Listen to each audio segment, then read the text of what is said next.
작년에 처음으로 이제 수익률 3자리 이상을 달성했다고. 반도체 기업 좋죠. 근데 내 피부에 투자하고 좋아지는데 그걸로 돈을 벌 수 있는 것만큼 좋은 게 있을까요? 건국대학교 경영대학 이승윤 교수와 함께하겠습니다. 교수님 안녕하세요. 네, 반갑습니다. 반갑습니다. 오늘 불러서 영광입니다. 와, 진짜 이제 AI가 침투하지 않는 영역이 없네요. 네, 지금 뭐 사실은 뭐 이전에는 좀 효율성을 강조하는 영역들이 좀 많은 영향을 받았다면 이제는 점차적으로 이제 감성적인 영역으로 AI가 좀 많이 영향을 미치는 것 같아요. 뭐 대표적으로 아마 들어보셨겠지만 최근에 그 미국이라든지 한국에서 좀 젊은 세대들이 자기 데이팅하고 난 뒤에 오늘 만났던 남자라든지 여자 예. 뭐 프로파일이라든지 내가 오늘 어떻게 행동했다 이런 얘기를 하면서 뭐 애프터 신청이 올 건지 이런 거를 예전 같으면 친구한테 물어봤을 건데 이제 네네네네. 챗GPT 같은 걸 켜서 물어보거나 이제 우울감에 시달렸을 때 집에서 이제 예전에는 뭔가 친구들하고 이야기를 했다면 이제 챗GPT랑 이야기하는 경향이 굉장히 늘어나는 거죠. 근데 그런 것들이 좀 과거에는 이제 어떻게 보면 일할 때 능률을 올리는 형태의 도구로 많이 썼는데 이제는 그만큼 이제 우리의 좀 감성적인 영역에 영향을 주는 형태로 AI가 사용이 많이 되다 보니까 아무래도 마케팅이 좀 이 고객들을 뭔가 감성적으로 다루는 영역이다 그렇죠. 보니까 많은 영향을 미치는 것 같습니다. 이야, 그냥 후기 쓰는 거 뿐만 아니라 네. 이 친구한테 내가 애프터 신청을 할까 말까까지도 그렇죠. AI한테 네. 물어보고 심리 상담도 AI한테 그렇죠. 굉장히 하고. 그 데이터가 뭐 최근에 많이 늘어나서 오픈 AI나 뭐 챗GPT도 따로 이제 그런 서비스들을 더 강화시키는 형태로 나가겠죠. 왜냐하면 엄청난 경쟁이 치열하기 때문에 그렇죠. 사람들이 많이 묻고 많이 사용하는 방향대로 이제 점차적으로 서비스를 더 확장을 시킬 겁니다. 사실 또 그 우리가 AI 마케터가 온다라는 책을 읽을 건데 마케팅이라는 게 되게 창의적인 영역이잖아요. 네, 네, 맞습니다. 근데 여기에도 이미 이제 AI가 많이 들어가고 있어요? 그렇죠. 그게 어떻게 보면 마케팅, 저도 뭐 오래 가르치고 여러 실무를 했지만 마케팅이 되게 재밌는 게 굉장히 사이언스적인 측면하고 아트적인 측면이 좀 묘하게 결합이 된 건 사실이거든요. 과학과 예술의 결합이에요. 왜냐면 사실은 우리가 마케팅하면 뭐 광고 이런 것들만 뭐 흔히 창의적으로 만들고 뭔가 창의적인 형태의 뭔가 메시지를 만들고 이런 것들만 생각할 수 있지만 사실 요즘 같은 경우에는 개인이 흘린 데이터를 기반으로 해서 뭔가 과학적으로 그 사람이 더 좋아할 것 같은 것들을 보여주고 혹은 가격 같은 경우에도 보면 뭐 지회장님도 잘 아시겠지만 우리가 보면 끊임없이 변하지 않습니까? 같은 정상가로 항상 파는 게 아니라 자극을 주는 거죠. 쿠팡 같은 뭐 시모 이제 그런 이커머스 같은 경우는 들어가 보면 계속 사람마다 그리고 뭐 타이밍마다 제품 가격을 변동을 시키거든요. 근데 그런 것들을 이제 계속 테스팅을 하는 거거든요. 근데 그 테스팅이라는 게 가설을 설정하고 과학적인 방법으로 데이터를 이용해 테스팅하는 거니까. 그러니까 마케팅이 좀 그런 믹싱이 된 학문이다 보니까 아무래도 이제 AI가 최근 들어서 굉장히 많이 활용이 되는 거죠. 또 AI도 과거 같으면 이제 좀 효율성적인 측면에서 마케팅 영역에서 많이 사용이 됐다면 지금은 이제 뭐 광고를 만들고 스토리텔링을 만들고 이런 감성적인 영역까지 이제 많이 확장이 돼서 영향을 주고 있다고 보시면 됩니다. 안 그래도 데이터를 많이 접목해야 하는 이른바 학문일 수도 있는데 이 마케팅에다가 사람의 마음도 읽어야 하고 근데 그거를 또 AI가 과학적인 것도 예술적인 것도 기가 막히게 또 이제 해준다는 거죠. 그래서 요즘 뭐 저도 이제 뭐 마케팅 쪽에 일하시는 분들 많이 만나고 뭐 어떻게 보면 마케터라고 할 수 있는데 좀 불안하죠. 예전에는 이제 이게 되게 창의적인 영역이니까 우리는 괜찮을 거라고 생각을 했다면 최근에 뭐 그 오픈 AI 창업자 샘 올트만도 뭐 우리가 소위 말해서 마케터가 하는 마케팅 에이전시가 하는 일에 거의 95%는 AI에 의해서 대체가 될 거다 막 이런 얘기를 공공연하게 하기 때문에 이제는 좀 우리 영역도 나름 창의적 영역이라 생각해서 안전할 줄 알았는데 그렇지 않구나라는 생각들을 되게 많이 하고 있습니다. 광고 카피라이터 이런 것까지도 이제 글짓기 해주는 AI가 또 대체할 수도 있겠고. 광고 카피 저도 이제 제자들이 뭐 그 우리나라 소위 굴지의 광고 회사를 많이 다니는데 이 카피라이터들이 예전에는 굉장히 많이 필요했거든요. 근데 이제 그것들을 점차적으로 줄일 수밖에 없는 형태로 가겠죠. 왜냐하면 저희가 좋은 광고 메시지를 만들려면 그 이전에 브레인스토밍이라고 하는 굉장히 많은 아이디어를 추출해야 되는데 예전에는 사람들이 모여가지고 회의를 하고 밖에서 뭐 트렌드를 수집하는 형태였다면 이제는 괜찮은 그 소위 말해서 경험이 굉장히 풍부한 그 카피라이터 한 명이 AI를 데리고 이제 일을 하면 되는 거죠. 뭐 이번에 우리가 커피 광고를 이런 컨텍스트상에서 이런 소비자한테 우리가 주려고 하는데 네가 뭐 한 이런 맥락에서 한 100개 정도의 괜찮은 문구를 뽑아놔 줘봐봐. 그러면 클릭을 누르면 사실은 뭐 20초 안에 그게 완벽하진 않는데 일단은 브레인스토밍이라고 하는 옛날에는 사람이 많이 필요했던 영역에 주니까 그러면 이제 앞으로 광고 회사들은 이 영역에서 새로운 사람을 뽑을 필요는 없겠구나라는 형태로 가겠죠. 기존에는 거의 한 달 동안 정말 씨름하고 네. 싸움하고 치열하게 그렇죠. 고민하면서 네. 그 한 줄을 뽑아냈다면 네. 이제는 그냥 뚝딱. 참 무서운 세상이에요. 네, 그렇죠. 요즘에 보면 그 TV 광고로 봐도 그렇고 인터넷 광고도 그렇고 네. 뭐 유튜브에서도 그렇고 AI 캐릭터? 동물 캐릭터 주인공인 채널들도 맞습니다. 생겨나고 있고 아예 광고 모델도 AI가 대체되는 흐름이더라고요. 네, 요즘 뭐 사실은 뭐 SNS상에 가보면 그 AI 요즘은 이제 AI가 만들었으면 이제 그걸 AI가 만들었다고도 사실은 뭐 표기도 네. 자동으로 되기도 하지만 우리가 그렇지 않더라도 느낌상 보면 뭐 사람인데 약간 사람처럼 좀 어색한 형태 AI가 만든 그런 형태 실제 사람이 등장하는 것 같지만 그런 이미지도 많이 보게 되고 네. 또 실제 말씀하신 것처럼 다양한 캐릭터를 만들어서 아예 AI가 만든 그런 것들이 많이 만들어지고 있는 추세죠. 왜냐하면 이제 기업들 입장에서는 과거의 방식으로 광고를 촬영하면 사실 돈이 많이 드는 건 사실이거든요. 그렇죠. 일단은 뭐 우리 진행자님처럼 유명하신 분을 섭외하려고 그러면 그 섭외비도 들어갈 테고 그렇죠. 이분의 스케줄에 맞춰가지고 장소를 빌리고 또 촬영을 하려면 엄청난 많은 장비가 필요할 거고 그러니까 수많은 뭔가 과정들 속에서 최종적으로 결과가 이제 편집을 하고 이래서 나올 텐데 뭐 AI를 활용을 하면 소위 말해서 그런 뭐 전혀 비용이 안 드는 건 아니지만 소위 말해서 우리가 거치지 않아야 될 프로세스를 다 빼고 순수하게 뭐 투여할 때 것들 집중해서 뭔가 할 수가 있는. 그러면 이제 자연스럽게 좀 비용이 낮아지겠죠. 그리고 뭐 비용뿐만 아니라 효율성도 이제 강화가 되면 더 많이 쓰겠죠. 근데 요즘은 뭐 구글이라든지 이런 회사들이 국내에 뭐 이런 뭐 야모사라고 이렇게 놀러 많이 다니는 그런 이커머스 몰들하고 예. 뭔가 협업을 해서 이제는 광고를 이제 AI 툴들 가지고 그냥 만드는 거죠. AI한테 뭔가 이런 소비자들한테 어떤 네. 이미지를 보여주면 돼라고 하는 형태로 뭔가를 하면 AI가 이미지를 생성해 주거나 혹은 슬로건을 생성해 주는데 그게 실질적으로 뭐 노출 빈도라든지 더 사람들이 끝까지 다 광고를 보는 빈도 같은 것들이 훨씬 더 높다는 거죠. 그러면 사실은 이제 만드는데도 비용이 줄고 실질적으로 효과가 더 높다면 우리가 이제 AI를 통해 가지고 광고라든지 이런 이미지 스토리텔링을 안 할 이유는 없겠구나라는 생각들로 점차적으로 가겠죠. 비용도 절감이 되고 그렇죠. 오히려 또 네. 그게 더 창의적이라고 한다면 네네. 이제 좀 거부감도 없을 것 같아요. 그 AI 광고를 보는 사람 입장에서도. 그렇죠. 그리고 저희 이 책에도 이제 나오지만 저도 약간 무섭다고 생각이 되는 게 예. 예전에는 이제 앞서 진행자님한테 말씀드린 것처럼 우리가 뭔가 효율성을 강화시키는 형태로 비용을 낮추고 혹은 이것들을 누가 더 좋아할 건지를 데이터를 기반으로 도구적으로 효율성을 높여주는 방향으로 광고 단가를 높여준다는 이런 방식으로 사용이 많이 됐는데 네. 이제 AI 기술이 발달되면서 더 재미있는 이야기가 만들어지고 AI가 실질적으로 도구가 아니라 주인공이 될 수 있다는 케이스도 되게 많이 나오는 게 제가 최근에 이제 책에서도 소개했지만 영국에 있는 모바일 통신사가 있거든요. 근데 예. 이 통신사 입장에서는 저희 나라도 사실은 우리나라도 이 피싱 그 보이스 피싱 되게 많이 일어나지 그쵸. 않습니까? 근데 이 보이스 피싱 데이터를 보면 가장 많이 이제 좀 피해를 당하시는 분들이 고령의 여성분들인 거예요. 근데 이 소위 말해서 영국의 통신사는 어쨌든 그런 전화라든지 이런 것들을 통해 통신을 통해서 뭔가 예. 그런 게 발생을 하니까 우리가 이 문제를 적극적으로 뭔가 해결을 하는 마케팅 캠페인을 하면 우리 브랜드 이미지를 고치를 시킬 수 있다고 생각을 한 거죠. 근데 과거랑 달리 이제 AI를 만드는 거예요. AI를 학습을 시켜서 예.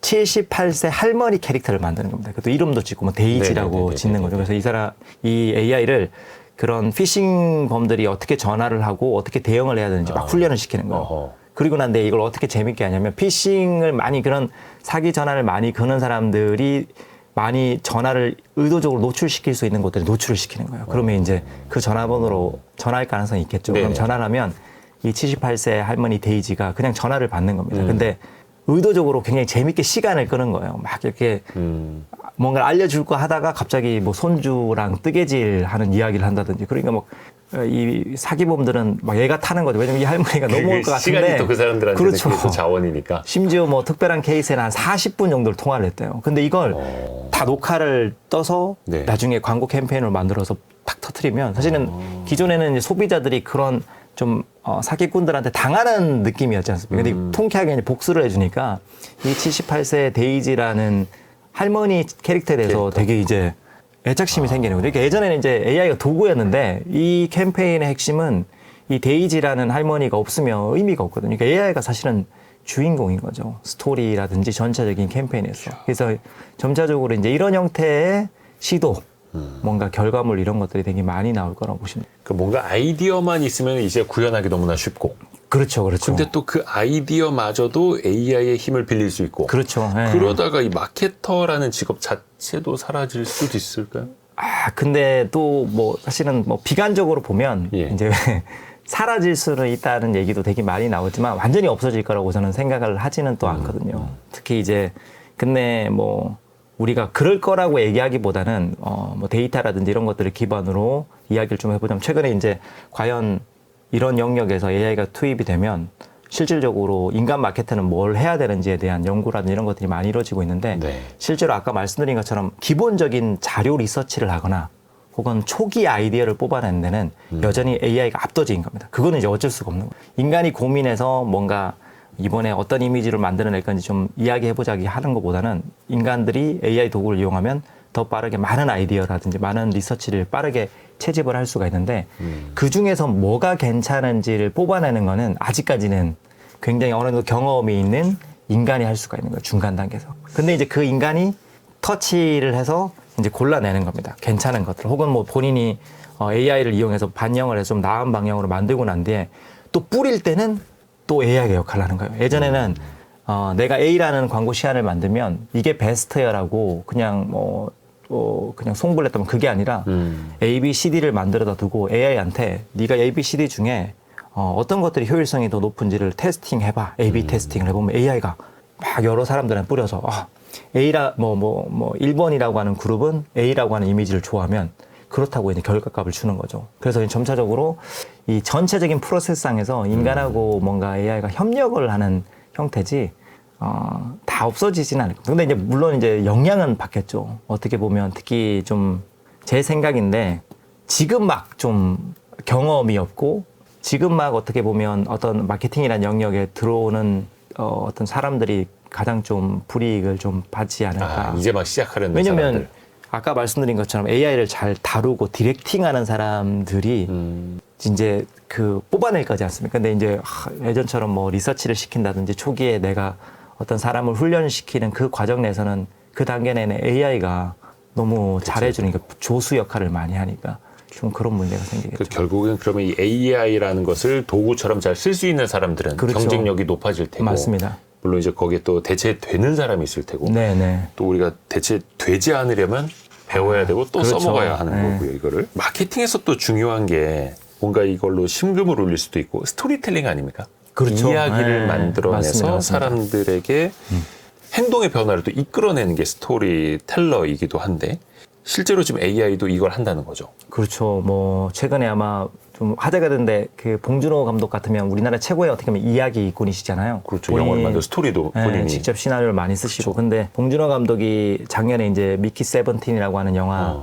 이제 홍보하실 때 나도 이제 AI가 못 쓰는 시나리오를 쓰려고 정말 밤에 골머리를 싼다라고 얘기할 정도로 지금은 사실은 뭐 소설을 쓴다든지 이런 영역 내에서 AI를 활용을 해서 실질적으로 쓰는 경우가 너무 많다 보시면 됩니다. 특히 뭐 이런 것들이 우리가 뭐 저급한 소설 분야에서만 그렇게 사용이 되는 게 아니라 뭐 아쿠타가와상이라고 해서 일본에서 굉장히 권위 있는 그때 이제 문학적 신인상 형태의 그런 상이 있거든요. 근데 거기서 이제 상을 받은 구단리에라고 하는 작가는 아예 이제 되게 젊으신 분일 거잖아요. 노골적으로 나는 이 상을 받은 이 소설을 쓸 때 챗GPT 썼다. 뭐 이 챗GPT랑 같이 의논하고 실제 문장 중에 뭐 몇 %는 아예 챗GPT가 제안해 주는 게 더 좋아서 썼다고 이제 공공적으로 얘기를 하는 거고 본인 자체도 그걸 이제 나쁘게 보지 않는 거죠. 이게 내가 그렇다고 전체 소설을 다 그렇게 쓴 건 아니기 때문에 근데 이 소설을 더 풍부하게 스토리텔링을 잘 전달할 수 있는 때로는 아이디어가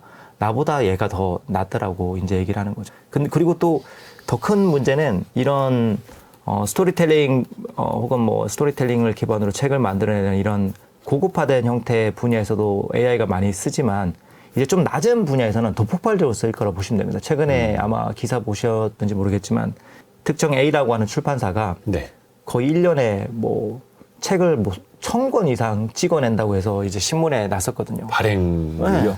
근데 그걸 알고 봤더니 거기는 이제 소위 말해서 그 생성형 AI를 이용해서 책을 쓰는 거예요. 얼마나 빨리 써지겠습니까? 그래서 수천 권을 만들어내서 출간을 시켜가지고 돈을 버는 거예요. 근데 그것들이 윤리적인 문제가 있느냐 없느냐는 되게 논란의 여지가 있겠죠. 알려야죠. AI가 쓴 겁니다라고. 알리는데 이제 교모하게 안 알리는 경우도 있겠죠. 왜냐하면 그것들을 어떻게 보면 성인 시장에 책을 내면 성인들이 그걸 잘 분류를 할 텐데, 예를 들면 우리가 초등학교, 중학생, 고등학생들도 뭔가 교과서를 본다든지 어떤 특정한 뭐 예를 들면 뭐 제가 뭐 지구가 어떻게 생성되는지 이런 것들의 책을 살 수가 있지 않습니까? 근데 이런 것들을 찍어내듯이 많이 하다 보면 딱히 그런 판단을 많이 못 하시는 분은 살 수가 있죠. 근데 그 회사가 테크 기술을 이용해서 출판을 일으키겠다고 해서 만들어진 회사인데, 이제 그러니까 이제 윤리적인 문제가 있을 수도 있죠. 이게 과연 생성형 AI로 쓴 게 질적으로 떨어지지 않아요. 실제로 좀 약간 질적으로도 좀 떨어진대요. 그렇겠죠. 네. 이제 앞으로 출판사들이 그런 고민을 저는 해야 된다고 생각을 하거든요. 그거를 나쁘게 보는 게 아니라 게임의 룰이 바뀌었다.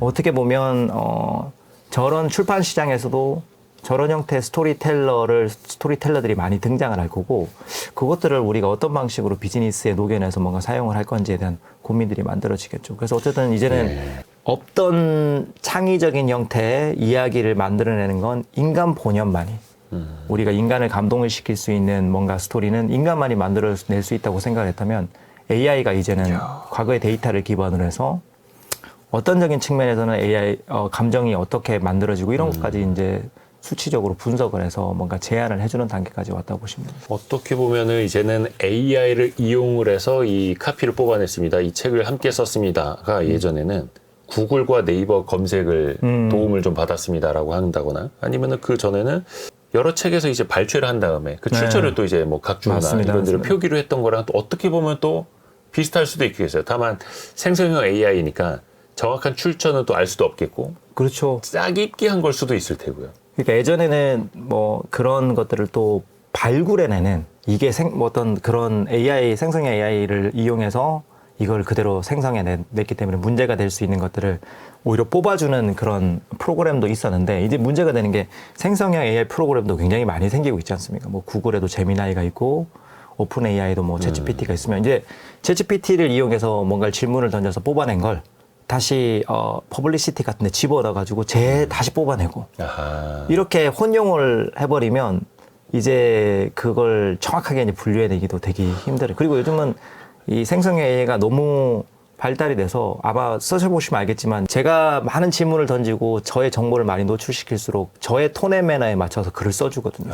학습을 하죠. 그렇죠. 학습을 하죠. 그러니까 이제 점차적으로 이런 뭔가 스토리, 소위 말해서 소설 책을 쓰고 이런 스토리텔링의 영역에서도 이제 AI가 굉장히 강력한 영향을 줄 거고, 그게 이제 어떻게 보면 저희 마케팅 쪽에서는 뭐 광고를 만드는 영역 내에서, 사실 광고라는 거는 좋은 스토리를 집어넣어서 만드는 거잖아요. 그렇죠. 근데 AI를 활용하는 경우가 많이 늘어나는 것 같습니다. 아니 이게 AI가 제대로 스토리텔링을 하는지, 진짜 감동적인 걸 만드는지 뭐 몇 가지 예시를 좀 들어주세요. 어떤 것들이 있었어요? 많은 사례들이 있는데, 뭐 과거에 굉장히 초기 이런 것들이 많이 만들어지게 된 결정적인 계기가 그 렉서스라고 하는 일본 이제 자동차 회사가 IBM의 왓슨이라고 하는 그 인공지능 시스템을 가지고 광고를 한번 만들어 보기로 한 거죠. 자동차 광고를. 근데 이제 하는 방식이, 예전 같으면 이 광고의 기본적인 스토리텔링 스크립트를 사람이 했다면, AI한테 이전에 그 자동차 광고들 중에 뭐 굉장히 영화제 그 광고 상 같은 거, 권위 있는 상을 많이 받은 것들을 다 뽑아내가지고 학습을 시키는 거죠. 야, 추출해봐봐. 어떤 것들이 진짜 조회수가 높았고, 그런 것들 보통 조회수가 높거나 감동을 많이 줬기 때문에 상을 받았을 거니까요. 그래서 이제 AI가 학습을 하는 거죠. 굉장히 많은 자동차 광고들을 학습을 해서 이제 그 안에서 뭐 어떤 특정한 장면들이 고객들한테 어떤 뭔가 감정을 유발을 했는지를 이제 확률적으로 분석을 하는 겁니다. 그리고 거기서 플러스 알파에서 저희 같은 학자들이 붙어가지고 좀 인간의 감정들이 어떤 과거를 기반으로 해보면 어떤 형태의 스토리텔링하고 연관이 많더라, 이런 것들을 또 재학습을 시키는 거죠. 그러면 이제 그걸 기반으로 이제 스크립트를 만들어서 실질적으로 송출한 케이스가 있는, 그런 것들이 이제 계속 늘어나는 거죠.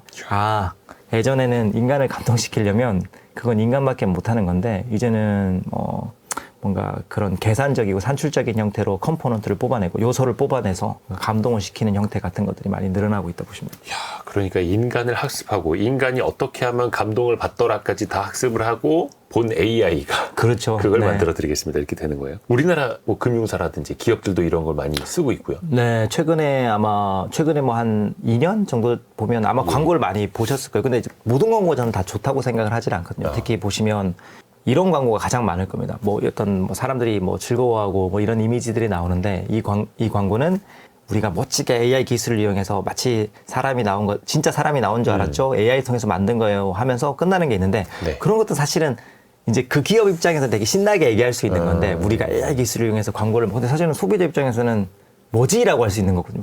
그냥 우리하고 관계가 없는 이야기고 뭐 감동을 못 준다면요. 감동이 깨질 수도 있고. 그렇죠. 예. 근데 이제 기업들이 그런 방식은 안 맞구나라고 깨달은 거죠. 그래서 이제 2차적으로 진짜 우리가 왜 AI 도구를 이용해서 이 스토리텔링을 만들었는지를 감동적인 차원에서 전달하려는 노력들을 많이 하는데 그중에 대표적인 게 뭐 상을 많이 받았지만 이 빙그레라는 회사도 이 빙그레 그 도산 안창호 우리 네. 선생님께서 빙그레 이제 우리 전 국민들이 이제 웃는 날까지 해서 거기서 만들어진 굉장히 그러니까 과거부터 독립운동을 하시는 분들에 대해서 되게 지원도 많이 하고 하는 회사였던 거예요. 근데 이 회사가 이제 좀 이번 2023년도 캠페인을 만드는데 AI를 이용을 해보자라고 한 게 뭐냐면 사실은 이제 독립운동가 분들이 대부분 광복을 맞이 못하시고 돌아가신 네. 경우가 되게 많지 않아요. 감옥에서 그러니까 그쵸. 본인들이 마지막으로 어떻게 보면 이제 마지막으로 어떻게 보면 영정사진 마지막으로 남긴 사진들이 다 감옥 사진인 거죠. 그게 좀 안타깝다고 생각을 해서 그것들을 AI 뭐 딥페이크 기술을 이용해서 그 사람들의 이제 어떻게 보면 그분들의 이제 웃는 모습. 그렇죠. 그 감옥 사진을 그대로 이제 다 가지고 와서 데이터에 학습을 시키고 그리고 그 사람과 그분과 굉장히 신체적 비율이 비슷하고 얼굴 생김새가 비슷한 실제 인간들하고 여러 가지 포즈를 만들어서 그분의 이제 얼굴을 뽑아내서 넣어서 이제 실제 이제 그분들이 좋은 한복, 그분들하고 가장 잘 어울리는 광복에 어울리는 한복을 입혀서 사진을 찍는 형태 캠페인을 냈는데 이런 것들은 사실은 이제 AI를 활용을 했기 때문에 이 스토리텔링이 그름직하게 받아들일 수가 있는 거고, 예, 그래서 그런 캠페인들은 이제 좀 의미가 있는 거죠. 그래서 뭐 국내 같은 경우에는 그런 캠페인, 또 국외 같은 경우에는 뭐 스포츠사인 이제 엔사 같은 경우, 나이키 같은 경우에는 세레나 윌리엄스라고 해서 이 여성 네. 테니스 선수 굉장히 유명하시지 않습니까? 근데 이분이 이제 은퇴를 하는 시점에 본인 나이가 많으셔서 이분이 굉장히 오랫동안 나이키를 위해서 헌신한 엠베스더이기 때문에 의미 있는 뭔가 마케팅 캠페인을 하기로 한 거죠. 그래서 이 캠페인 핵심은 이 세레나 윌리엄스가 굉장히 전성기 시절 그 뭐 17살 처음으로 이제 테니스 업계에서 우승을 차지한 굉장히 최전성기 젊은 시절 17살의 세레나 윌리엄스랑 은퇴하는 세레나 윌리엄스를 경기를 시키는 게 사실 불가능한 얘기거든요. 근데 데이터가 영상으로. 있잖아요. 그렇죠. 데이터를 예, AI 예. 학습을 시켜서 이 둘이 실제 경기를 한다면 어떤 모습일지를 실질적으로 데이터를 집어넣어서 경기하는 장면을 만들어낸 거예요. 그러면 이 세레나 윌리엄스도 감동적이지만 팬들도 되게 감동될 그러네요. 거거든요. 근데 스토리의 핵심은 뭐냐면 이게 17살이면 운동선수로서 피지컬 능력이 최정점인데 또 30대 중반이면 이제 은퇴 직전에는 그렇죠. 이미 많이 노쇠했잖아요. 떨어졌을 근데 둘이 경기를 시켜봤더니 비등한 거예요. 그래서 이 핵심은 뭐냐면 그 엄청난 능력을 가진 이 사람도 수십 년 동안 노력을 하는 거예요. 계속 나이를 들면서 퇴화하는 게 아니라 그게 이제 진화는 멈추지 않는다 캠페인 제목 핵심. 나이키가 사실 이야기하고자 하는 오랜 기간 얘기하고자 하는 스토리랑 되게 잘 맞는 거죠. 그러니까 이런 것들은 AI가 있기 때문에 이제 가능한 형태의 스토리텔링인 거죠. 그래서 아마 뭐 저희들이 흔히 이제 뭐 커뮤니티 가보면 뭐 27살에 뭐 마이클 조단이랑 르브론 제임슨이 뭐 27살 경기를 하면 누가 이기는 뭐 온갖 하규잉인데 메시 뭐 근데 이런 건 아무 의미가 없는 게 불가능한. 근데 이제는 데이터를 학습을 시키고 흥미로운 스토리텔링을 하면 가능해지는 거죠. 근데 이런 것들은 AI를 잘 활용을 해서 뭔가 스토리텔링 상에서 뭔가 의미를 이제 뽑아낸 형태 케이스들이랍니다. 이런 것도 많이 만들어지겠죠, 이제. 이야, 참. 그 안에 스토리가 있고 그걸 또 사람들이 공감할 지점을 또 찾는 거고. 그렇죠. 예. 그걸 어떻게 보면 찾는 것조차도 또 AI를 통해서 했을 수도 있을 테고 어떻게 보면 이게 돌아가신 분들이 다시 이제 빵긋 웃고 있는 그런 뭐 독립운동 그 투사들의 모습 보면 당연히 AI 아니고서는 저게 힘들었을 거다. 그렇죠. 네. 어떻게 보면 AI 덕분에 우리가 저런 모습을 볼 수 있다라고 또 고마워할 수도 있는 거죠. 그렇네요. 네네네. 그런 포인트가 좀 있는 것 같습니다. 그러니까 이 참 감정 없는 AI가 감정 있는 사람을 또 울릴 수도 있다라는 거. 네. AI 스토리텔링이 만들어낼 수 있는 또 다른 이제 강점은 또 뭐가 있을까요? 또 사실은 이제 스토리라는 건 우리가 과거부터 생각을 해보면 이 이야기라는 화자가 있고 듣는 사람이 따로 있지 네. 않습니까? 그러니까 어떻게 보면 이제 좀 일방향적으로 소통을 할 수밖에 없는. 우리가 영화관에 가가지고 어떻게 보면 감독이 의도한 영화를 A부터 끝까지 다 보는 거죠. 그렇죠. 예, 거기서 뭔가 소통을 할 수는 없는 거거든요. 근데 이제 몇 년 전에 이제 그 넷플릭스도 벤더 스네치라 그래서 소위 말해서 이제 영상을 보고 있는데 리모트 컨트롤로 중간 단계에서 뭐 갑자기 잘 가다가 주인공이 이 단계에서 시리얼을 먹을까요? 아니면 시리얼을 먹지 않고 갈까요? 그런 것들을 이제 리모트 컨트롤로 선택을 해서 그 선택한 거에 따라서 스토리가 가지치기를 할 수 있는 걸 이제 상호 인터랙티브한 스토리텔링을 이제 테스팅을 한 거죠. 네. 그래서 이제 이런 것들이 과거에는 가지수가 한정이 돼 있겠죠. 이미 그렇죠, 인간이. 그렇죠. 근데 이제 이거를 이제 AI가 들어가면 AI는 사실 AI가 잘하는 게 이걸 지금 스토리를 보고 있는 애가 어떤 뭐 휴대폰을 기반으로 보고 있으면 얘가 어떤 지역에 있고 날씨는 어떻고 기분은 어떻고 뭘 좋아하고 이 실시간 비정령 데이터랑 보고 있는 영상이랑 결합을 해가지고 얘가 좋아하는 형태의 스토리텔링 형태로 분사를 계속 시킬 수가 있는 거죠. 그래서 지금 당장은 아니겠지만 앞으로는 이제 AI가 잘할 수 있는 스토리텔링의 영역은 실시간으로 듣고 있는 사람이 원하는 형태, 듣고 있는 상황하고 이제 상호 소통을 하는 거죠. 얘가 이 스토리에서 어떻게 반응을 했느냐에 따라서 결과가 바뀌는. 드라마나 영화의 결과가 바뀔 수 있는. 그렇죠. 보는 사람 10명이면 10명의 네. 결말이 다 다른. 그렇죠. 거의 뭐 게임이네요. 그렇죠. 게임 게임인데 엔딩 보듯이. 그래서 사실은 잘 얘기해 주신 게 사실은 이 마케팅, AI 마케팅 영역에서 많이 보는 것들이 이제 그 게임 영역에 있는 기술들을 또 많이 채용을 합니다. 언리얼 엔진이라 그래서 그것도 네. 되게 많이 쓰는 건데 게임 회사에서 많이 쓰시는 건데 네. 예를 들면 우리 진행자님이 계시면 이 뒷 화면은 사실은 뭔가 준비된 것들만 보여줄 수가 있잖아요. 네. 근데 이제 AI가 뒷 화면을 배경 갖다 3D 형태로 옛날에는 뭐 예를 들면 쿼리라고 해서 뭐 컴퓨터 랭귀지를 이용하는 사람이 붙어야만 뒤에 바뀌었다면 이제는 그게 아니라 어떻게 보면 여기 앞에 진행하시는 분이 지금 딱 이 타이밍에는 80년대 에펠탑 분위기에서 우리 진행자님이 앉아있는 형태로 바꿔자면 뒤에 3D로 바뀌는 거죠. 그게 사실은 언리얼 엔진이라고 하는 게임에서 쓰는 것들이었거든요. 근데 그런 것들을 이제 하다 보면 점점 재미있는 형태로 뭔가가 변화가 만들어지겠죠. 요즘에는 그게 또 스마트폰 하나로 앱 하나만 열어서 요즘 또 몇 초 만에 되더라고요. 그렇죠. 예. 내 사진의 배경을 다 바꿔주고 맞습니다, 맞습니다. 입고 있는 옷도 다 바꿔주고 그런 시대가 또 금방금방 오고 있습니다. 그러다 보니까 우리 삶이 많이 바뀌는 부분이 특히 이제 검색 방식에서 맞습니다, 맞습니다. 한 10여 년 전만 하더라도 녹색창에 검색하세요. 네. 이런 얘기 정말 많이 했는데 요즘은 네. 녹색창 검색도 잘 안 하세요.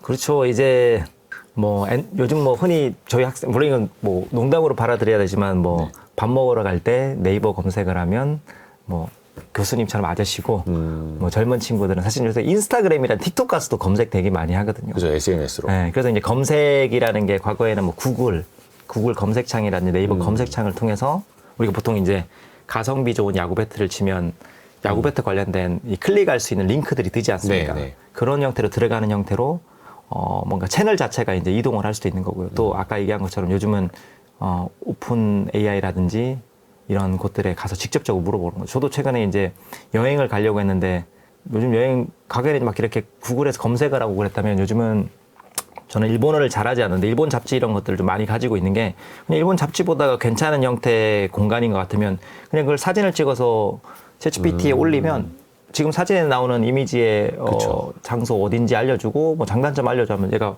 몇 초 안에 다 알려주고 뭐 링크도 뽑아주고 하는 거죠. 그러니까 이제 점차적으로 이 제로 클릭 시대라 그러거든요. 이게 제로 클릭이란 건 뭐냐면 예전에는 검색창에 뭘 치고 링크가 뜨면 클릭이 일어나지 않습니다. 그렇죠. 근데 이제는 클릭이 일어나지 않는 그냥 질문하는 거죠. 질문하면 클릭을 하지 않고 그냥 뭔가 AI가 내가 한 질문에 대해서 답을 그냥 내놓는 이제 클릭이 일어나지 않는 뭐 제로 클릭 시대가 열렸다 이런 얘기들도 굉장히 많다고 보시면 됩니다. 그러다 보니까 기업들도 고민이 많아질 수밖에 없는 게 예전에는 검색한 것도 결국에 다 마케팅으로 이어졌잖아요. 그렇죠. 자사의 홈페이지, 네. 쇼핑몰, 또 개개인은 블로그, SNS로 들어오게끔 해야 맞습니다, 하는데 맞습니다.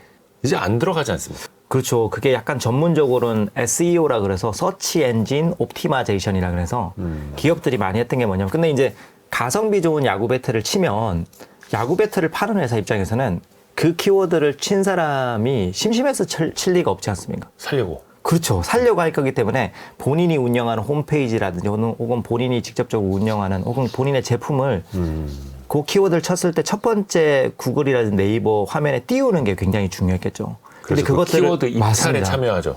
맞습니다. 유명한 키워드일수록 맞습니다. 비싸고. 예. 그래서 비딩에 참여해서 자리를 사거나, 근데 네이버, 구글 입장에서는 돈 주고 산 회사들만 보여주면 사람들이 그 검색을 신뢰하지 않고 떠날 수 있기 때문에 열심히 그 콘텐츠를 쌓아 올린 것들도 첫 번째 페이지에 보여주거든요. 그걸 오가닉 이제 란이라 그래. 돈으로 못 사는 란입니다. 일부러 광고 아닌 것도 같이 그렇죠. 띄워주는 거예요. 그러면 거기는 들어가려면 야구 배터 관련 회사 같은 경우에는 진짜 이 회사가 전문적으로 이걸 클릭해서 들어가면 가성비 좋은 야구 배트를 찾는 사람들이 알고 싶은 정보를 굉장히 풍부하게 가지고 있다 구글이 판단해서 보여주는 거거든요. 그게 이제 서치 엔진 옵티마이제이션이라고 해서 과거의 룰이었는데 이게 이제 다 깨지겠죠. 왜냐면 그런 방식으로 이제 안 하게 되는 거죠. 그렇죠. 예, 이제 그냥 AI한테 가성비 좋은 야구 배트를 알려줘 하면 그 야구 배트 파는 회사 입장에서는 챗GPT가 얘기 안 해주거나 제미나이가 얘기를 안 해주면 본인의 야구 배트에 대해서 도태되는 거죠. 도태되는 거죠. 그러면 이제 완전히 이게 서치 엔진 옵티마이제이션에서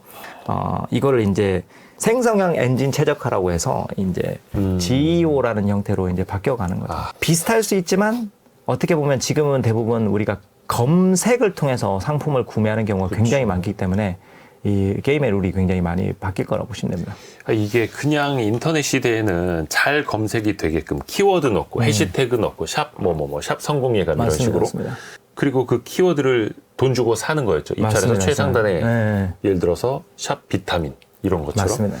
그러면 AI 시대에는 이 기업들도 고민 정말 많다 하더라고요. 맞습니다. 내가 어떻게 제미나이한테 검색이 되도록 할 것인가? 맞습니다. 챗 GPT가 어떻게 내 상품을 소개해 주도록 할 것인가? 이게 그냥 키워드만 찾던 시대랑은 훨씬 더 어려울 것 같은데, 그렇게 비교해 보면. 그렇죠. 그래서 어떻게 보면 당장은 안 변할 겁니다. 왜냐면 우리가 이제 구글이 아까 말씀드린 것처럼 뭐 요즘 제로 클릭 시대가 열렸다, 뭐 구글이 이제 좀 위기가 올 거다, 뭐 얘기를 하지만 여전히 이제 찾아보면 조금 떨어졌는데 여전히 80% 후반, 그러니까 전 세계 검색량의 80% 후반대는 여전히 이제 검색창을 통해서 발생을 합니다. 근데 이제 문제는 이게 나이 연령대별로 나눠보면 10대, 20대라고 불리는 앞으로 우리 물건을 사줄 애들이 이제 생성형 AI라는 이런 것들을 이용을 해서 질문을 찾는 경우 퍼센티지가 그쵸. 다른 나이대에 비해서 굉장히 올라가는 거예요. 그러면 이제 준비를 해야 되겠죠. 그래서 아까 말씀드린 것처럼 이 준비를 하는 뭐 너무 복잡한 얘기가 아니라 단순하게 얘기를 하자면 이제 우리 브랜드가 AI가 우리 브랜드를 이야기를 해주는 좌표 형태라고 브랜드 좌표를 명확하게 이제 형성을 하는 게 되게 중요하겠죠. 그러니까 뭔가 어떤 질문을 던졌을 때 AI가 판단을 해서 우리 브랜드를 좌표처럼 빠르게 읽어내서 이야기를 해줘야 돼요. 그러면 이제 AI 친화적인 형태의 콘텐츠들을 디지털 세상에서 계속 만들어야 될 수 있습니다. 왜냐면 지금은 이제 뭐 진행자님께서 뭔가 비즈니스를 하시는데 홈페이지를 만들고 블로그를 만든 것들은 다 인간이 읽을 거라고 가정을 해서 만든 거거든요. 인간이 클릭해서 들어와서 인간이 눈으로 처음부터 끝까지 다 읽을 거라고 생각을 해서 구성을 한 겁니다. 근데 AI는 인간하고 달리 전체 화면을 보거든요. 그러니까 이제 AI 친화적으로 봐야 되는 거죠. 그럼 AI가 어떤 형태를 이제 어쨌든 이 생성형 AI라는 여러 가지 도구들은 프롬프트라고 하는 질문을 던지고 거기에 대답하는 형태로 주로 운영이 되기 때문에 네. Q&A에 굉장히 적합한 형태 컨텐츠를 많이 담을수록 이제 우리 브랜드의 좌표가 더 드러날 가능성이 높은 거죠. 그럼 그런 것도 고려해야 되고 이 청커블이라 그래서 AI가 좋아하는 구조가 있습니다. 얘가 이제 우리 인간은 왼쪽부터 오른쪽까지 뭔가 글을 읽는다면 전혀 그렇죠. 그런 형태가 아니거든요. 그러니까 AI가 잘 퍼날라갈 수 있는 청커블한 그 기준값에서 뭔가 청커브요? 네, 청커블. 그러니까 우리가 이게 뭔가 단위라는 거죠. AI가 잘 읽어내는 단위. 그러니까 예를 들면 뭐 구조와 다이어그램이란 구조와 형태 뭔가 그런 걸 더 선호한다면 그런 형태로 이제 의도적으로 뭔가 들어갈 필요가 있는 거죠. 야, 이제는 AI가 인간이 뭘 좋아하는지를 AI가 배웠다면 이제는 AI가 뭘 좋아하는지를 인간이 막 배워야 그렇죠. 되네요. 네. 거기에 이제 검색이 되어야 하니까 와 어렵네요 이거. 그래서 많은 기업들이 아예 자체 챗봇을 만들자. 맞습니다. 어떤 뭐 쇼핑몰 안에서도 네, AI를 이용을 해서 뭐 빨간색의 무슨 제품 얼마짜리를 맞습니다. 찾아줘 하면 딱 검색이 되도록 이런 것도 많이들 하고 있더라고요. 무슨 요즘 어쨌든 들어가 보시면 대부분 자체적인 형태 챗봇이 다 있거든요. 특히 뭐 이커머스 몰들 같은 경우에 뭐 아마존 같은 경우에는 2024년도에 그 소위 말해서 굉장히 쇼핑이 많이 일어나는 그 블랙 프라이데이 이럴 때 보면 네. 결정적으로 본인들이 판매량을 굉장히 늘려줬던 게 루퍼스라고 하는 자체적인 챗봇이 있습니다. 근데 이 챗봇의 핵심이 뭐냐면 과거 같으면 우리가 뭐 아마존이나 쿠팡 같은 데 들어가 보면 저희가 기저귀라고 치면 기저귀 판매하는 회사들이 만들어 놓은 그 상세 페이지들이 다 있지 않습니까? 네. 그 클릭해서 들어가 보면 막 엄청난 많은 정보들이 있겠죠. 뭐 그걸 읽든 안 읽든 일단은 혹시라도 읽을 줄 모르기 때문에 다 때려 넣었을 겁니다. 근데 이제 아마존은 그 방식대로 사람들이 이용을 하지 앞으로는 안 할 거라고 생각을 해서 제가 아마존에 접속을 하면 예를 들면 우리 아버지가 지금 75세 생신인데 우리 아버지는 LG 트윈스를 굉장히 좋아하시고 야구 용품들이 많아. 근데 이번에 뭐 이런 용품들을 가지고 계신데 이런 것들을 좀 찾고 있는데 우리 아버지가 좋아할 만한 야구 용품들을 추천해줘 그러면 이 루퍼스가 그걸 뽑아내 주는 겁니다. 근데 그 뽑아내 줄 때 옛날 같으면 우리한테 유리한 방향으로만 얘기해 줬다면 이제 루퍼스를 뭐 여러 가지 테스팅을 해보면 이제 실제로 안 살 것 같은 그런 부정적인 제품에 대해서도 이제 이야기를 해주는 거죠. 아, 이런 제품들은 아마 안 좋아하실 거야. 이런 얘기들을 상의를 같이 하는 거죠. 그러면 이제 어떻게 보면 덕지덕지 그 상세 페이지에 모든 정보를 때려 넣는 게 아니라 루퍼스라고 불리는 이 챗봇을 기반으로 해서 어떻게 우리 것들이 잘 드러날 건지에 대해서 고민을 해야 될 수도 있는 거고요. 필요한 것만 효율적으로. 그렇죠. 그리고 이게 아마 챗봇이 그런 안내자 역할을 뛰어넘어서서 콘텐츠적인 역할도 되게 많이 한다고 생각을 하는 게 요즘 뭐 저희 학생들도 사실은 책을 그렇게 많이 읽지는 않거든요. 저도 뭐 책을 많이 읽는 시대는 아니지만 특히 철학책들. 근데 뭐 우리가 고전 읽어라, 철학책 읽어라 이렇게 어렵죠. 얘기한다고 하더라도 사실은 읽기 싫은 사람한테는 그게 빈말일 수도 있거든요. 그래서 이제 밀리의 서재라고 하는 이 전자책 서비스는 요즘 보면 뭐 쇼펜하우라고 하는 이 철학자 책이 나오면 그걸 이제 AI 챗봇에 학습을 시키는 겁니다. 그래서 이제 이 챗봇은 쇼펜하우어인 거예요. 쇼펜하우어가 챗봇. 네가 이제 이번에 뭐 처음으로 이제 사회생활을 시작을 하는데 신입사원으로서 어떤 태도를 가지고 회사에 임하면 좋은지를 상담을 해준다는 거예요. 아니면 뭐 남자친구랑 싸워서 여자친구랑 싸워서. 그러면 그거는 또 재밌거든요. 왜냐면 쇼펜하우어라는 철학자가 나의 개인 상담을 해주니까. 그럼 콘텐츠적으로. 네. 근데 그걸 하다 보면 그 어쨌든 그 쇼펜하우어가 좀 드러나도록 만든 거고 그걸 통해서 그냥 쇼펜하우어 책들이 연결이 되도록 만든 거예요. 그러니까 이제 이것들이 콘텐츠적인 형태의 역할 같은 것들도 이제 해줄 수가 있는 거죠. 쇼펜하우어 챗봇이 남 신경 쓰지 말고 너부터 잘 챙겨라. 막 이런 얘기 해주고 있는 거고요. 막. 네, 그렇죠. 또 기업들은 그걸 또 만들어 가고 있는 거고 사실은 그런 챗봇을 또 이제는 맘만 먹으면 내가 나만을 위한 챗봇을 또 만들 수 있는 그런 시대로 또 가는 거고요. 이 AI가 진짜 많은 그 분야를 바꾸고 있는데 대부분 우리가 모바일 세상 아니면 이제 온라인 환경이 바뀐다라고 생각을 할 텐데 오프라인 환경도 많이 바뀝니까?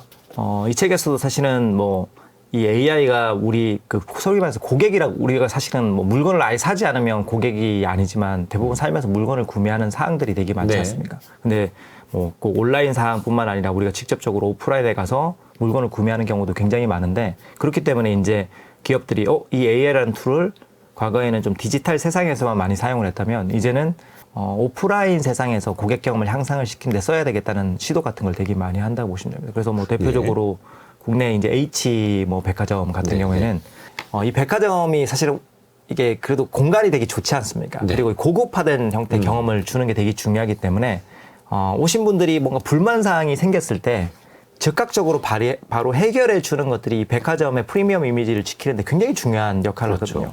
근데 예전에는 이제 이걸 전화를 통해서 상담원들이 한 명 한 명 이야기를 들어주고 뭔가 하는 형태였다면 이걸 이제 AI 상담원 형태로 계속 돌리는 거죠. 근데 AI가 왜 그러냐면 AI는 좀 빠르게 처리할 수 있고 그리고 이 AI도 요즘은 학습을 잘 시켜서 긴급한 문제 있지 않습니까? 긴급한 문제 같은 경우에는 어떻게 보면 이렇게 판단을 내린 거죠. 이건 바로 굉장히 의사결정을 내릴 수 있는 분한테 바로 연결시켜줘. 근데 그런 것들을 인간 상담원이 판단하기에는 되게 모호한 면들도 좀 있을 수도 있거든요. 우선 팀장님한테 얘기했다가 부장님한테 올라갔다가 어떻게 될지 모르니까. 근데 AI에 맡기면 AI는 어떤 기준을 따라서 명확하게 판단을 하고 그리고 사실은 처리 속도도 상담원들 엄청나게 많이 데리고 번아웃 시키는 것보다는 이런 것들을 이제 이용하는 형태로 많이 바뀌겠죠. 그래서 어떤 그 고객의 불만 사항에 즉각적으로 응대할 수 있고. 그렇죠.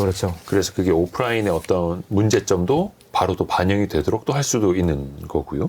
그 외에 매장에 설치된 그 CCTV들까지도 영상을 분석하는 걸 또 AI가 한다면서요. 사실은 과거에도 뭐 천장에 센서라든지 아니면 그 센서를 통해서 뭐 열감지 이런 형태로 해서 어디가 뭐 사람들이 많이 몰리고 이런 것들은 다 분석을 했는데 지금 이런 것들이 AI가 아까 말씀드린 것처럼 AI는 실시간으로 데이터를 엄청나게 빠르게 처리하고 그거에 대해서 적극적인 액션을 빨리 제안을 해주는 거예요. 옛날에 시간이 오래 걸렸겠죠. 그래서 지금은 뭐 예를 들면 뭐 미국에 있는 월마트 같은 경우에는 CCTV의 데이터를 AI가 실시간으로 계속 분석을 해주는 거죠. 그래서 어떻게 하냐면 어떤 지금 데드존이라고 그래서 사람들이 많이 안 가는 지역이 있거든요. 그게 죽은 존이라 그러거든요. 어디 뭐 쇼핑몰 가도 사람들 몰리는 데만 있고 맞습니다. 사람들 안 찾아간 데도 이상하게 안 가요. 근데 이제 그거를 데드존이 어떤 스트럭처 때문에 발생할 수도 있지만 구조 때문에 때로는 상품군 때문에 뭐 발생을 할 수도 있지 않습니까? 상품이 별로여서. 네. 그래서 이제 그런 것들을 실시간 CCTV라든지 AI가 분석을 해서 뭐 안 팔릴 것 같은 제품 같은 경우에는 그러니까 이런 거죠. 좋은 자리임에도 불구하고 데드존이 발생을 한다는 거는 여기에 지금 있는 상품 자체가 그렇게 매력이 없다고 판단을 내릴 수도 있지 않습니까? 저 상품 빨리 빼세요. 그렇죠. 오늘 저녁에 당장 빼세요라는 가이드라인을 줄 수도 있는 거고 이런 자라 같은 패스트 패션이라고 하는 이런 회사들은 피팅룸 앞에 있는 그런 CCTV 같은 것들을 분석을 해서 사람들이 옷을 가지고 들어갔지 않습니까? 예. 들어갔는데 그걸 이제 AI가 실시간으로 분석해서 입어봤는데 불구하고 안 산다는 거죠. 안 사는 비율의 옷들을 얘가 분석을 하는 거예요. 그러면 이제 그게 여러 가지로 분석을 하는데, 이거는 명징하게 보면 너무 비율은 좀 떨어지지 않는데, 뭐, 예를 들면 이거는 마네킹에 있어서 뭔가. 예쁜데. 예쁜데, 뭔가 사람들이 실질적으로 입어봤을 때 뭔가 문제가 있다. 그러면 아니면 뭐 이걸 어떤 옷들하고 같이 입어보라고 얘기를 하면, 혹은 어떤 옷을 같이 들고 들어간 사람이 입어봐서 구매율이 올라가면 그런 것들에 대한 정보를 실시간으로 계속 세일즈 퍼슨한테 주고 가이드라인을 줄 수가 있는 거죠. 그러다 보면 이제 이 오프라인 공간 내에서의 이제 경험들도 계속 AI가 영향을 많이 주는 형태로 간다고 보시면 됩니다. 기업들 입장에서 굉장히 효율화 되겠네요. 진짜. 이게 뭐 입혀보기 힘든 것들 다 입혀보고 요즘에 보니까 온라인 쇼핑몰 그 모델 분들이 있지 않았습니까? 네네네. 옷 대신 입고 사진 찍어주는 분들. 그분들이 일자리 많이 잃는데요. 그럴 수도 있겠네요, 진짜. 예, 착장 모델들. 네. 그렇죠. 이제 AI를 통해서 뭔가 만들어낼 그렇죠. 수가 있으니까. 근데 그게 또 뭐 뚱뚱한 사람, 마른 사람, 다양한 체형으로도 옷의 핏을 또 만들 수 있고 누가 2X라이즈를 입고 있다면 누구는 또 스몰 사이즈 입고 있는 다양한 모델들을 또 다 연출해서 미리 보여줄 수 있고. 그렇죠. 야, 이게 어떻게 보면 또 효율? 그렇죠. 어떻게 보면 또 일자리 위기 다 겹칩니다. 또 이게 큰 돈 들어가는 게 그 디자인이나 인테리어, 가구 이거는 한번 내 집에 잘못 들여놨다간 돌이키기 힘들지 않습니까? 그렇죠. 어떻게 보면 일단은 그런 것들을 고가격 제품이라 그래, 하이 인바이먼 프로덕트라 그래서 그러니까 이제 자동차라든지 이런 가구는 우리가 비싸고 실수를 하면 안 되잖아요. 근데 우리가 그렇죠. 뭐 제가 뭐 치약을 잘못 샀는데 막 땅을 치고 후회하거나 아니면 치약 살 때 이번에 월드 베스트 치약을 사야 되겠다고 검색하지 않고 이런 건 저가녀 제품이라는데 고가녀 제품 같은 경우는 특히 이제 그런 고객 경험상에서 고객들이 뭐 후회를 하거나 이런 것들을 안 만들기 위해서 AI 기술들을 뭐 전폭적으로 도입하는 기업들이 되게 많은 것 같습니다. 뭐 대표적으로 가구도 어떻게 보면 한번 이사할 때 많이 구매하고 꽤나 비싸니까 그렇죠. 이케아 같은 경우에는 그 크리에이티브라 그래서 이게 뭐 AI하고 그러니까 오그멘티드 리얼리티라고 하는 메타버스 기술을 좀 혼용을 한 건데요. 사실은 우리가 이케아라고 하는 가구 회사의 장점은 오프라인에 굉장히 큰 공간을 가지고 있는 거거든요. 그쵸. 우리가 실질적으로 그곳에 가서 여러 가지 물건을 볼 수 있는 건데, 근데 문제는 이제 그러다 보니까 서울 도심 한가운데 크게 찍지를 못하는 거죠. 좀 외곽에 그렇죠. 자동차 몰고 가야 되는 거죠. 창고형 매장. 그리고 이제 어떻게 보면 품을 팔아야 되는 거고 가서 원하는 물건들이 없을 때는 또 낭패이지 않습니까? 그래서 이제 집에서 간편하게 뭐 그 프로그램을 이용을 하면 집 안 이미지를 이제 렌더링을 시키는 거죠. 그러면 이제 그 안에서 우리 집을 3D 형태로 꾸밀 수가 있는 거예요. 근데 거기서 끝나는 게 아니라 우리 집을요? 그렇죠. 우리 그 모델하우스 같은 집이 아니라 이렇게 그걸 앱을 실행을 시켜서 이렇게 하면 얼추 비슷하게 그러니까 가로 세로 이런 거 얼추 비슷하게 만들어 주는 겁니다.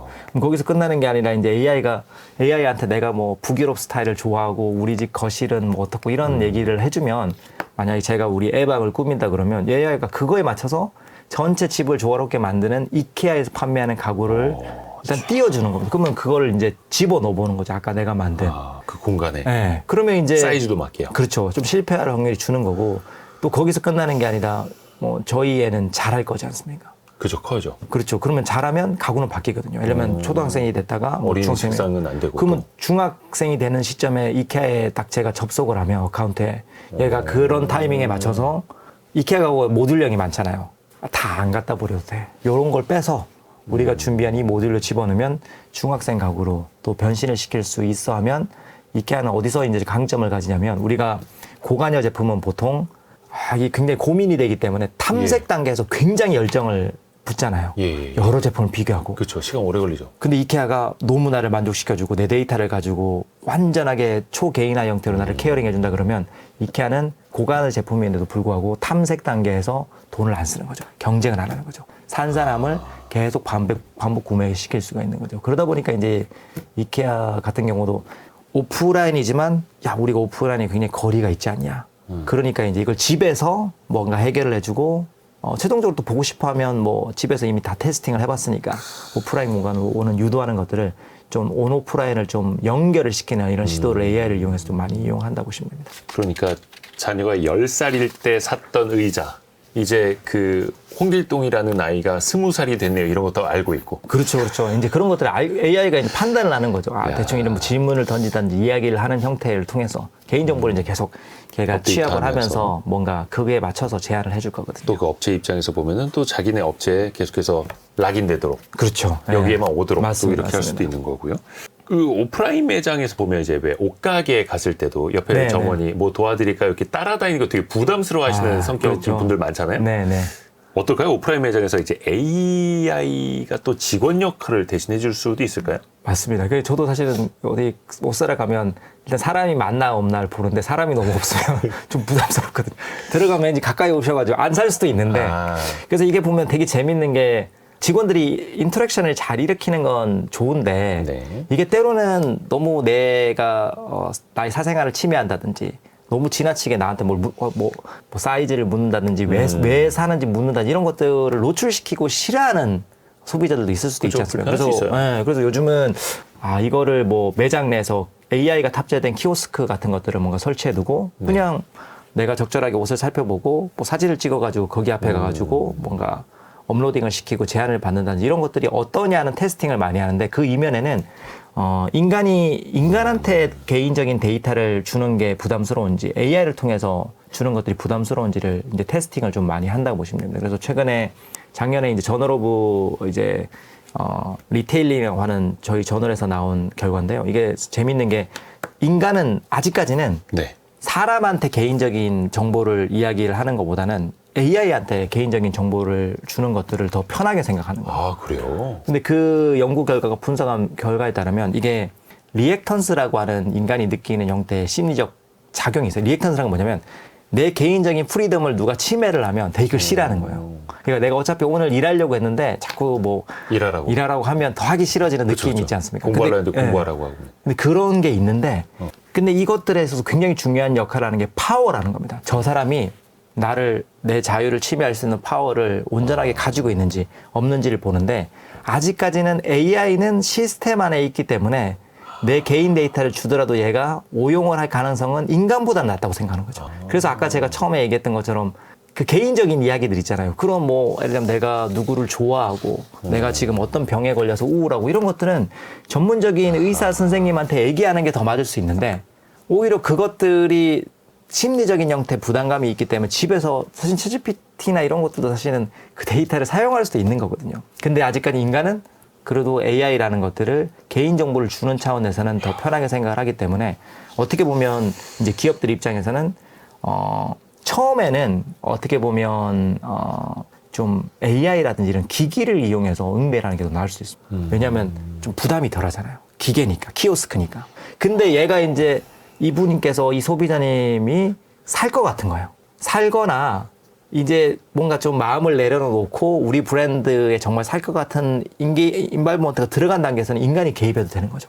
그때는 이제 이분이 이제 이미 우리 물건을 사기로 했고 좀 더 내 개인정보를 줌으로써 더 혜택을 보고자 하는 욕구 같은 것들이 좀 생겨날 수도 있으니까. 그러니까 다 맞다는 게 아니라 어떤 단계에서 개인정보의 노출을 하는 민감도에 따라서 옛날엔 다 뭐 AI만 쓰고 옛날엔 다 사람만 쓰고 그랬다면 그거를 어떤 적절한 시점에 어떻게 쓸 건지에 대해서 요즘 고민을 많이 하는 단계라고 보시면 됩니다. 이게 사실 마케팅 회사 입장에서 보면 AI 시대가 되면서 더 좋을 것 같은데요. 왜냐면 예전에는 개인정보를 이제 동의받으려면, 네네. 이전받으려면 가부에다가 뭐 그 수집 기간 이런 거 입력하고 해야 했는데 네네. 이제는 그냥 AI에게 당신의 몸에 대해서 설명해 주세요. 본인 입으로 말해줄 거 아닙니까? 그렇죠, 아니면 그렇죠. 그 앞에 가상의 착장을 해놓기 위해서 AR, VR 같은 걸로 사진을 찍어서 한번 입어보세요라고 맞습니다. 하면 본인 동의하에 본인이 하는 거니까 맞습니다. 또 이게 또 엄청난 데이터가 그냥 그렇죠. 알아서 들어오는 거네. 그래서 그런 것들에 대해서 엄청난 연구가 지금 그러니까 어떤 뭐 질문이나 어떤 뭐 카테고리 내에서는 좀 민감하게 반응하고 이런 것들을 굉장히 많은 데이터를 지금 수집하는 단계라고 보시면 됩니다. 근데 이게 또 멀리 있는 남의 얘기가 아니라 나 자신도 우리도 해볼 수 있는 거예요. 그 중소기업이나 네네. 자영업 하시는 분들, 1인 브랜드 하시는 분들은 이 AI 마케팅 좀 어떻게 활용하면 좋은지 팁 좀 주세요. 저도 이 책을 쓰고 난 뒤에 뭐 많은 기업들을 만나면 특히 이제 스몰 브랜드라 그래서 작은 뭐 카페를 운영하신다든지 혹은 뭐 병원을 운영한다 이런 것들은 사실은 혼자 개인이 운영하실 수도 있고 직원들 몇 명 데리고 운영하는 곳들이지 않습니까? 이런 것들은 좀 AI는 우리하고 좀 관계없는 일이 아닐까요? 얘기하지만 좀 그렇지 않다고 생각하는 게 요즘 특히 찾아보시면 알겠지만 이 AI 교육이 어디서도 활발하게 일어나고 있냐면 스몰 브랜드들을 운영하시는 분들을 대상으로 하는 AI 교육들이 더 폭발적으로 생겨요. 왜냐하면 이게 대기업은 갖고 있는 데이터가 새 날아가는 것들이 되게 문제가 될 수 있고 굉장히 구조적으로 복잡하거든요. 그래서 이런 것들 때문에 어느 정도 시간이 걸리고 비용이 굉장히 많이 드는데 사실은 제가 카페를 혼자 한다고 생각을 하면 어떻게 보면 간단한 몇 가지의 AI 도구들을 잘 활용을 하면 옛날에는 내가 정신없이 커피를 만들어나고 메뉴판도 개선을 못 시키고 내가 뭐 어떻게 보면 뭐 겨울이 다가오면 어떤 문구를 가지고 사람들한테 우리 샵을 SNS상에서 소개할지 이런 것들을 솔직히 밤에 자야 되는데 그걸 어떻게 합니까? 근데 지금은 뭐 나노바나나라고 하는 제미나이 그런 것들 이용을 하면 솔직히 프롬프트 뭐 내가 특별한 그렇죠. 기술이 없더라도 내가 판매하는 그 커피 사진을 뭔가 어디에 합성을 해서 재밌는 방식으로 SNS에 올리거나 이런 것들이 다 가능하거든요. 그리고 요즘은 또 자동화 툴들도 옛날에는 좀 어려웠어요. 그러니까 뭐 예를 들면 우리 SNS에 우리가 QR 코드를 통해 가지고 뭔가 프로모션을 했는데 이 사람의 그 이메일 주소는 획득을 한 거예요. 네. 그럼 획득하고 났는데 끝나는 게 아니라 이 획득한 이메일에 계속 뭘 보내주고 보내야죠. 케어링을 해야 되는데 그걸 인간이 다 하다 보면 엄청 힘들어지잖아요. 특히 한 명이나 몇 명 데리고 그렇죠. 계시면. 근데 그걸 요즘은 자동화로 다 AI가 세팅을 해주고 이 보내는 문구 같은 것도 애들이 다 제안을 해주기 때문에 어떻게 보면 AI가 남의 일이 아니라 오히려 적극적으로 우리가 작은 비즈니스를 하는 곳들에서 비서처럼 두고 그 활용을 하는 나 대신 이제 사이드킥이 생기는 거죠. 그래서 제 주변에 있는 되게 친한 이제 목동에 병원 하시는 이제 의사 선생님도 본인 병원에 대한 브랜딩을 만들고 싶은 욕구가 되게 있는 거예요. 근데 예전에는 막 그걸 돈을 써야 되고 되게 복잡했었거든요. 근데 요즘은 그 나노바나나에 재미를 붙이셔가지고 막 그 이미지도 만들어 보시고 하시는. 근데 그게 그렇게 오래 걸리거나 그렇지 않거든요. 그래서 몇 초면 나옵니다. 맞습니다. 그러니까 이제 더 적극적으로 아마 활용을 하시는 분들이 많아지지 않을까 저는 생각을 하고 있습니다. 오늘은 AI 마케터가 온다라는 책을 이승윤 교수와 함께 읽어봤는데요. 이 책을 관통하는 핵심 구절 하나를 저자인 이승윤 교수님께 직접 좀 부탁을 드리려고 합니다. 네, 제가 두 가지를 좀 준비해 봤는데요. 하나는 AI를 적으로 보면 무섭고 동료로 보면 뭐 든든하다. 이 문구랑 AI는 나를 밀어내는 존재가 아니라 새벽에도 코를 발아주는 유능한 동료다. 이렇게 좀 정의를 해봤습니다. 결국 이 AI라는 존재를 어떻게 활용할 것이냐 이 차이네요. 그렇죠. 사실 저는 이 책을 쓰면서 굉장히 농담이 아니라 좀 무서웠거든요. 처음에는. 저도 이제 사실은 학생들을 가르치는데 대체가 될 것 같아요. 교수님조차요? 그렇죠. 왜냐하면 사실은 학생들이 제 강의를 듣는 건 지식을 얻기 위해서고 그리고 어떻게 보면 제가 뭐 북미에서 소위 말해서 고생을 해서 유학을 해서 얻은 지식들은 이제 그냥 AI는 이미 저보다 더 많이 알고 있을 거예요. 그러면 이제 이게 그리고 또 책을 쓴다. 책도 아까 말씀드린 것처럼 AI가 쓸 수 있고. AI가 더 잘 쓸 수 있죠. 근데 다 쓰면서 느낀 건 모든 영역에 있어서 다 AI가 대체를 할 수가 없는 거예요. 근데 이 책에서는 이제 AI 크리에이티브 디렉터라고 하는데 근데 AI는 스스로 모든 것들을 다 잘하기보다는 인간이 개입을 해서 좋은 방향성을 설정을 해주고 더 효율적인 형태로 뭔가 세팅을 했을 때 더 효율성이 올라가는 거죠. 그래서 어떻게 보면 AI 도구를 잘 다루는 크리에이티브 디렉터가 되는 게 맞는 거고, 이걸 두려워한다고 해서 답은 없는 거거든요. 세상은 어쨌든 변하기 마련이고, 오히려 저는 엄청난 기회가 생겼다. 우리가 소위 말해서 그 스티븐 잡스라고 하는 인물이 스마트폰을 새롭게 만든 것처럼 그런 시기에 내가 빨리 다이브인을 하면 좋은 기회가 만들어지지 않을까 생각합니다. 사실 이 마케팅이라는 영역, 사람의 눈길, 발길을 끌고 또 마음을 열어야 하는 건데, 이제는 이것조차도 AI로 결국에는 또 우리가 생산성, 효율성 높여가면서 또 돈을 더 잘 버는 맞습니다. 그 마케팅의 길을 AI가 열어줄 수도 있는 그런 시대입니다. AI 마케터가 온다. 이승윤 교수와 함께 읽어봤습니다. 말씀 고맙습니다. 감사합니다. 고맙습니다. 네. 별의별 이야기를 책을 통해서 나누는 별책부록 마칠 시간이고요. 월요일 아침 9시 5분에 다시 찾아뵙겠습니다. 성공예감은 오늘도 여러분을 응원합니다.